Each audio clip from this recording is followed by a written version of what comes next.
Jaalala Feesbuukii. Magaalaa guddeettii Feesbuukii ni beektu. Miseenjara jennaan haalumaan deebistu. Gariin yeroo ammaa achitti wal argatu. Jaalala Feesbuukii waliin dhandhamatu.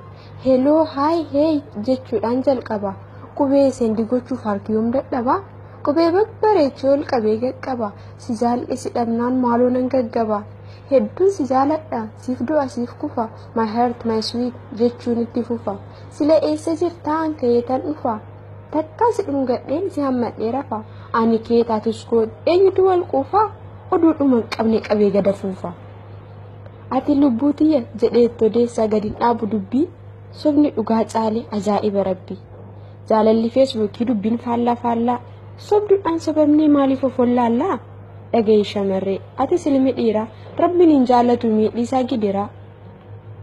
Of duuba miilladhu laalimee of dura abiddaa fi cidii hin qabin wal bira. Namni dhugaa jibbeessa waa wal dararaa ajaa'iba rabbii maali dubbiin baraa. Kanaafuu obbolaa of eegiyyaa nama osoo isa qabdan hin ta'inaa jaamaa. Ani gama kiyyaan kana isiniif dhaama na dhageessuu laata waa isiniif hima. Gaaf tokko galgala onlaayinii seenee akkam meenaan jedhe ashama harka fuune harka keetiin buli jennee itti fufne. Akkam fayyaa keetii gaafiinsi gaafadha.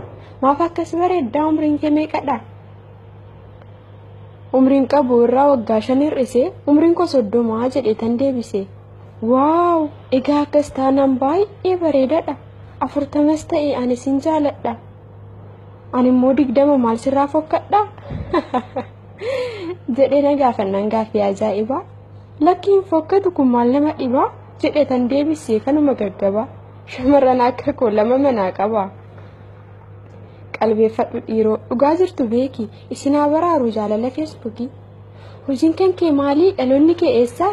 Baay'ee si jaaladheen akkasii barreessa. Seentee ba'uu diddi onnee kiyya keessa si obsuu hin danda'u kanaafuu dhageessa. Har'a boruun jedhinaaf hime deebisa. Jedhinaan dubbannaan ani baay'ee aaree tolee na eegi kaa deebiif bara geere. Jaalalli Feesbuukii akkasii mitiire. Lekki jaalalli kee onnee na hunkure deebiif bara geere naan jette na eegi. Mee itti nan obsaa suuraa kee na ergi. Jedhee na gaafannaan illee deebisee suuraa Facebook irraa tokko agarsiise. Lakki kanaa miti suuraan ani fedhu maal nan dhageessu moo wanta nani jedhu. Kana argeen jira biyya Feesbuukitti kan biraanaa ergi ammuma ka'iiti. Sabboontuu Oromoo yaa intala biyya ani sin jaaladhaati yoomuu tiyya si obsuu dadhabee maaloo maalnaa wayyaa. Vaayibarii ni qabdaa yaa jaalalleetiyya. Jedhee naaf feeree hoteela Vaayibarii arrabni isaa damma dubbiin isaa waan biri ani sin jaaladha har'umarraa bari. Sagaleen kee kuni baay'uma bareeda halkanii fi guyyaa ani suma yaada. Lubbuu onnee too siif garaan na bada osoo allaattii ta'ee dhufe si barbaada. Imoo yoo qabaatte keessi na gammada. Mee viidiyoo banii si waliin haasa'a. Fuula kee daawwachaan sagalee dhagaa.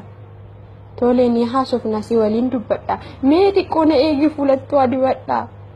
Naaf jiraadhu ati anis sin jaaladha. Jedhee yommuu sooku bilbila koo cufe. Haa taappen naan jedhe waati saaphiin dhufe. Lakki homaa miti moobaayilii kufe. Har'aaf nu haa ga'u oduu kan keessa kufe. Maaloo as deebii lakka akkasii miti ati jaartitii yaan abbaa warraati. Jaalalti kiyyaaf keessaan guma dhumaati. Magaalaa guddittii Feesbuukii deemtanii maal bittanii galtuu maal gurgurattanii? Anis xiqqoo turee yoon banu viidiyoo bilbilaan haasa'aa deemi mee micayyoo. Jaallensi agartee adaraa waaqayyoo maal daa'imta akkanaa akkam ta'u wayyoo. Daa'imtu waan beekne abbaa jetti. Gaafa naan wal baru inni hin qabu jaarti. Amma biraa wal cumucaa fi mucatti. Haati warraa isaa biyya ormaa jirti. Isheenis akkasaa tokko firfirsiti. Kanaafuu barattu atis yaa barata. Sunis abbaa ijoollee atillee hojjeta. Mee ofirraa dhiisaa kana waa fokkata. Takkittiidhaan boona rabbii sin jaalata ani haa caaltuudhaan okomattuu laata. Jaalalli Feesbuukii maali hiikkaan isaa? Tilmaamee shallaguun baay'ee na rakkisa. Yaa obboleewwan koo isin naaf deebisa. Jaalalli Feesbuukii nama ajaa'iba. Gama san taa'eetii gamana lallaba. Jaalala sobaatiin dhama'ee gaggaba. dubbiin bara kanaa baay'ee nama dhiba.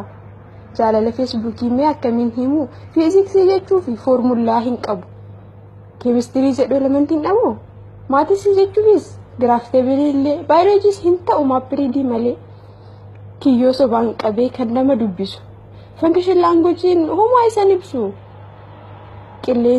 Qilleensuma keessa deemee akka hubaa yeroo zarmii ta'ee shamaroota hubaa. Yeroof oh yes booda neevar jedha. Tapha ijoollee baraa laayif egzaamidha.